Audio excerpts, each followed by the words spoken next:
সাল্লাল্লাহু আলাইহি ওয়াসাল্লাম ভাইবা আমি আলীকে দুনিয়া থেকে শেষ করে দেওয়া হবে, আমি আলীর জানের উসিলায় আমার নবী মুহাম্মদুর রাসূলুল্লাহ সাল্লাল্লাহু আলাইহি ওয়াসাল্লামের জান বেঁচে যাবে।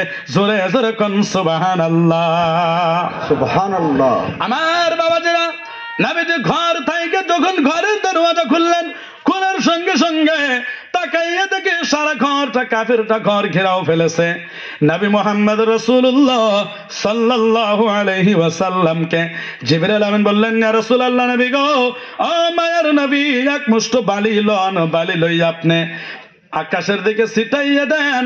আল্লাহ পাক রব্বুল আলামিন প্রত্যেকটা কাফিরদের চক্ষু বন্ধ করে দিবে। জোরে জোরে কোন সুবহানাল্লাহ।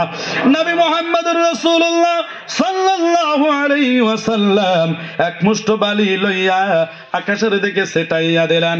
আমার আল্লাহ পাক রব্বুল আলামিন একটা একটা বালি লইয়া কাফিরদের চোখের মধ্যে পৌঁছিয়া দিল। আর কাফেরটা অন্ধকার হইয়া চক্ষুটা যেই মাত্র ঘুষলে আরম্ভ করে দিলেন। নবী মুহাম্মদুর রাসূলুল্লাহ সাল্লাল্লাহু আলাইহি ওয়াসাল্লাম ডাইরেক্ট ওই জায়গা থেকে হযরতে সিদ্দিক আকবর রাদিয়াল্লাহু তাআলা আনহুর বাড়ির দিকে পৌঁছিয়া গেলেন। জোরে জোরে কোন সুবহানাল্লাহ।